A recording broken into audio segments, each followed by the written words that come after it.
ద్వితీయోపదేశకాండము 5వ అధ్యాయము. మోషే ఇశ్రాయేలీయులందరినీ పిలిపించి ఇట్లనెను, ఇశ్రాయేలీయులారా, నేను మీ వినికిడిలో నేడు చెప్పుచున్న కట్టడలను విధులను విని వాటిని నేర్చుకొని వాటిననుసరించి నడువుడి. మన దేవుడైన యెహోవా హోరేబులో మనతో నిబంధన చేసెను. యెహోవా మన పితరులతో కాదు, నేడు ఇక్కడ సజీవులమైయున్న మనతోనే ఈ నిబంధన చేసెను.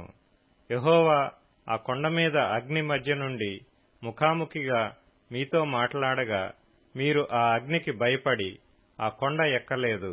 గనుక యెహోవా మాట మీకు తెలియజేయుటకు నేను యెహోవాకును మీకును మధ్యను నిలిచియుండగా యెహోవా ఈలాగున సెలవిచ్చెను. దాసుల గృహమైన ఐగుప్తు దేశములో నుండి నిన్ను రప్పించిన నీ దేవుడనైన యెహోవాను నేనే. నేను తప్ప వేరొక దేవుడు నీకుండకూడదు. పైనున్న ఆకాశమందే గాని, క్రిందనున్న భూమి యందే గాని, భూమి క్రిందనున్న నీళ్లయందే గాని ఇండు దేని పోలికనైనను విగ్రహమును చేసికొనకూడదు. వాటికి నమస్కరింపకూడదు, వాటిని పూజింపకూడదు. నీ దేవుడనైన యెహోవాయగు నేను రోషము గల దేవుడను. నన్ను ద్వేషించు వారి విషయములో 3-4 తరముల వరకు తండ్రుల దోషమును కుమారుల మీదికి రప్పించుచు, నన్ను ప్రేమించి నా ఆజ్ఞలను గైకొను వారి విషయములో 1000 తరముల వరకు కరుణించువాడనై ఉన్నాను. నీ దేవుడైన యెహోవా నామమును వ్యర్థముగా ఉచ్చరింపకూడదు. యెహోవా తన నామమును వ్యర్థముగా ఉచ్చరించువానిని నిర్దోషిగా ఎంచడు. నీ దేవుడైన యెహోవా నీకాజ్ఞాపించినట్లు విశ్రాంతి దినమును పరిశుద్ధముగా ఆచరించుము. 6 దినములు నీవు కష్టపడి నీ పని అంతయు చేయవలెను. 7వ దినము నీ దేవుడైన యెహోవాకు విశ్రాంతి దినము. దానిలో నీవైనను, నీ కుమారుడైనను, నీ కుమార్తె అయినను, నీ దాసుడైనను, నీ దాసి అయినను, నీ ఎద్దైనను, నీ గాడిద అయినను, నీ పశువులలో ఏదైనను, నీ ఇండ్లలోనున్న పరదేశి అయినను ఏ పనియూ చేయకూడదు. ఎందుకంటే నీవలే నీ దాసుడును నీ దాసియును విశ్రమింపవలెను. నీవు ఐగుప్తు దేశమందు దాసుడివై ఉన్నప్పుడు నీ దేవుడైన యెహోవా బాహుబలము చేతను చాచిన చేతి చేతను నిన్ను అక్కడ నుండి రప్పించినని జ్ఞాపకము చేసుకొనుము. అందుచేతను విశ్రాంతి దినము ఆచరింపవలెనని నీ దేవుడైన యెహోవా నీకు ఆజ్ఞాపించెను. నీ దేవుడైన యెహోవా నీకనుగ్రహించు దేశములో నీవు దీర్ఘాయుష్మంతుడవై నీకు క్షేమము కలుగునట్లు నీ దేవుడైన యెహోవా నీకాజ్ఞాపించినలాగున నీ తండ్రిని నీ తల్లిని సన్మానింపుము.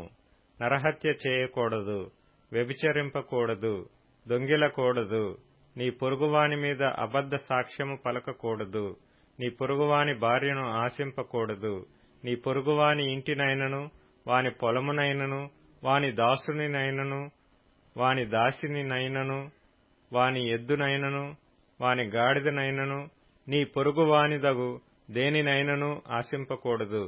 ఈ మాటలను యెహోవా ఆ పర్వతము మీద అగ్ని మేఘ గాఢాంధకారముల మధ్య నుండి గొప్ప స్వరముతో మీ సమాజమంతటితో చెప్పి 2 రాతి పలకల మీద వాటిని వ్రాసి నాకిచ్చెను.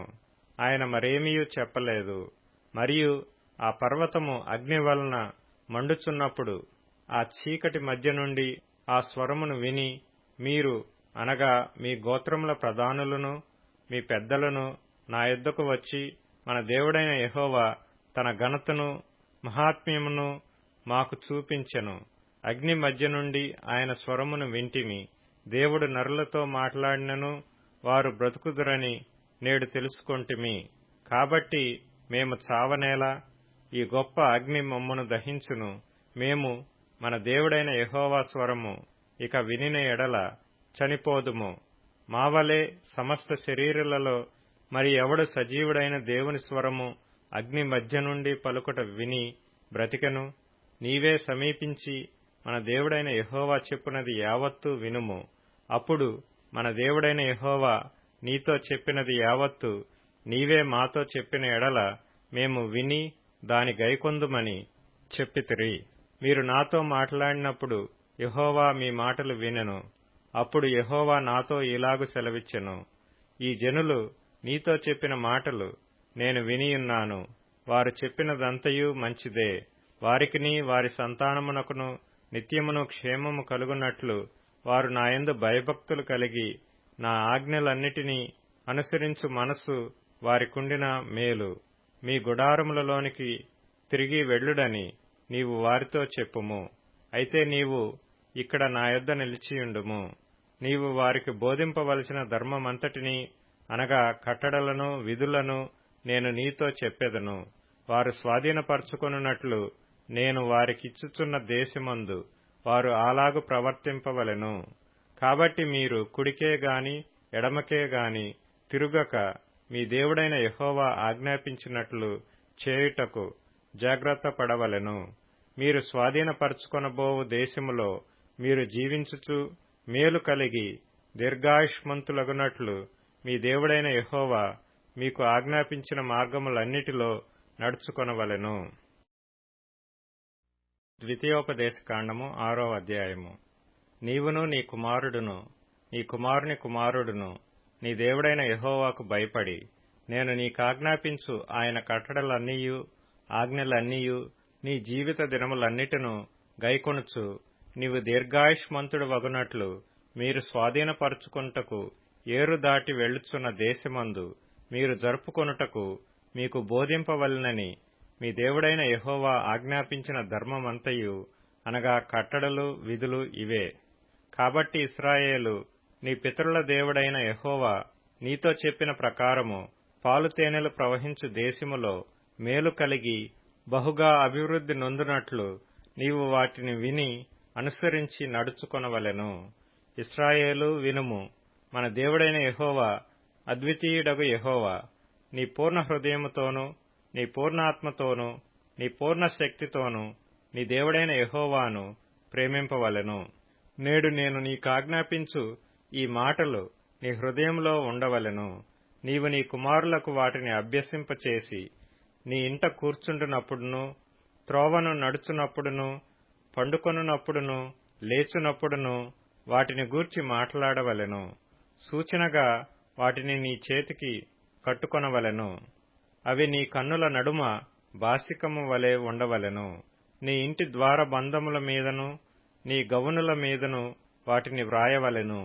నీ దేవుడైన యెహోవా నీ పితరులైన అబ్రాహాము ఇస్సాకు యాకోబులతో చేసిన ప్రమాణమును బట్టి నిన్ను ఆ దేశములో ప్రవేశపెట్టి నీవు కట్టని గొప్పవగు మంచి పురములను నీవు నింపని మంచి ద్రవ్యముల చేత నింపబడిన ఇండ్లను నీవు త్రవ్వకపోయినను త్రవ్వబడిన బావులను నీవు నాటని ద్రాక్ష తోటలను ఒలీవల తోటలను నీకిచ్చిన తరువాత నీవు తిని తృప్తి పొందినప్పుడు దాసుల గృహమైన ఐగుప్తు దేశములో నుండి నిన్ను రప్పించిన యెహోవాను మరువకుండా నీవు జాగ్రత్తపడుము.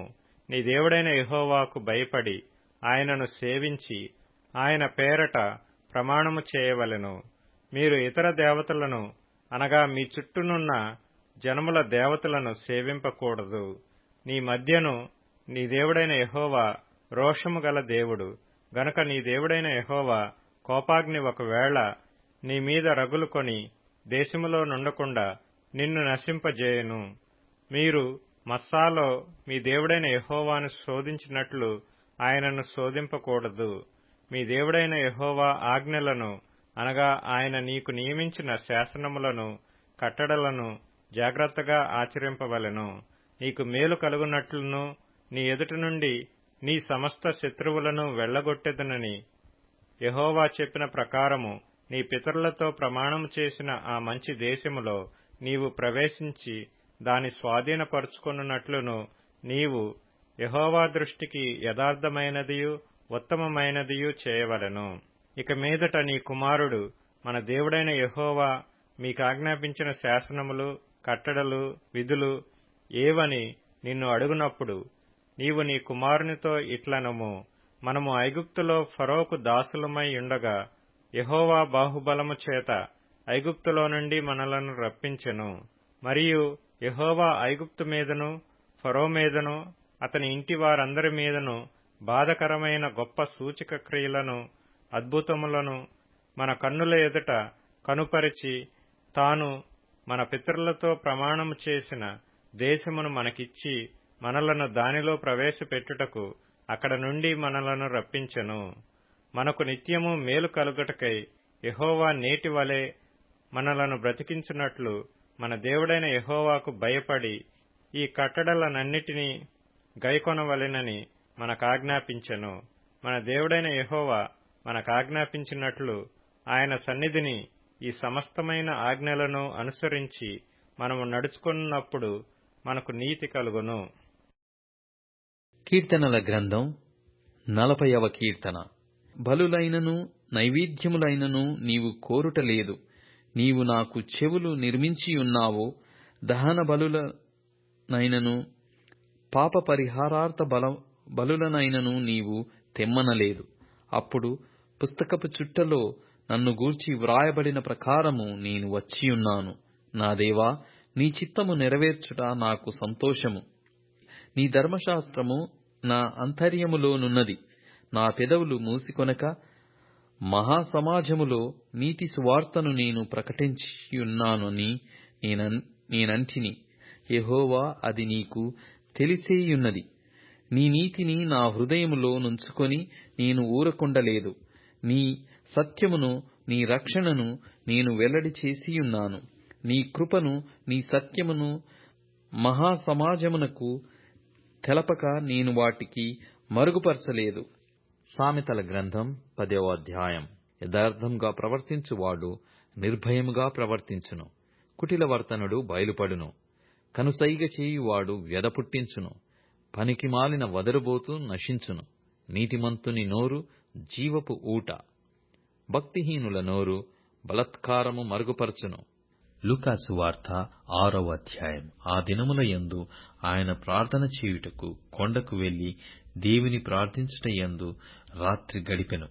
ఉదయమైనప్పుడు ఆయన తన శిష్యులను పిలిచి వారిలో 12 మందిని ఏర్పరచి వారికి అపోస్తలులు అను పేరు పెట్టెను. వీరెవరనగా, ఆయన ఎవనికి పేతురు అను మారు పేరు పెట్టెనో ఆ సీమోను, అతని సహోదరుడైన ఆంద్రెయ, యాకోబు, యోహాను, ఫిలిప్పు, బర్తలోమయి, మత్తయి, తోమా, అల్ఫయి కుమారుడైన యాకోబు, జెలోతే అనబడిన సీమోను, యాకోబు సహోదరుడైన యూదా, ద్రోహియేగు ఇస్కారియోతు యూదా అనువారు. ఆయన వారితో కూడా దిగివచ్చి మైదానమందు నిలిచినప్పుడు ఆయన శిష్యుల గొప్ప సమూహమును ఆయన బోధ వినుటకును తమ రోగములను కుదుర్చుకొనుటకును యూదయ దేశమందంతటి నుండియు యెరూషలేము నుండియు తూరు సీదోనను పట్టణముల సముద్ర తీరముల నుండియు వచ్చిన బహుజన సమూహమును అపవిత్రాత్మల చేత బంధింపబడిన వారును వచ్చి స్వస్థత నొందిరి. ప్రభావము ఆయనలో నుండి బయలుదేరి అందరినీ స్వస్థపరచుచుండెను గనక జనసమూహమంతయు ఆయనను ముట్టవలెనని యత్నము చేసెను. అంతటా ఆయన తన శిష్యుల తట్టు పారచూచి ఇట్లనెను: బీదలైన మీరు ధన్యులు, దేవుని రాజ్యము మీది. ఇప్పుడు ఆకలిగొనుచున్న మీరు ధన్యులు, మీరు తృప్తిపరచబడుదురు. ఇప్పుడు ఏడ్చున్న మీరు ధన్యులు, మీరు నవ్వుదురు. మనుష్య కుమారుని నిమిత్తము మనుషులు మిమ్మును ద్వేషించి, వెలివేసి, నిందించి, మీ పేరు చెడ్డదని కొట్టివేయునప్పుడు మీరు ధన్యులు. ఆ దినమందు మీరు సంతోషించి గంతులు వేయుడి. ఇదిగో, మీ ఫలము పరలోకమందు గొప్పదయ్యుండును. వారి పితరులు ప్రవక్తలకు అదే విధముగా చేసిరి. అయ్యో ధనవంతులారా, మీరు కోరిన ఆదరణ మీరు పొందియున్నారు. అయ్యో, ఇప్పుడు కడుపు నిండియున్న వారలారా, మీరాకలిగొందురు. అయ్యో, ఇప్పుడు నవ్వుచున్న వారలారా, మీరు దుఃఖించి ఏడ్తురు.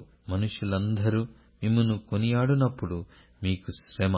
వారి పితరులు అబద్ధ ప్రవక్తలకు అదే విధముగా చేసిరి. వినుచున్న మీతో నేను చెప్పున్నదేమనగా, మీ శత్రువులను ప్రేమించుడి, మిమ్మును ద్వేషించు వారికి మేలు చేయుడి, మిమ్మును కోపించు వారిని దీవించుడి, మిమ్మును బాధించు వారి కొరకు ప్రార్థన చేయుడి.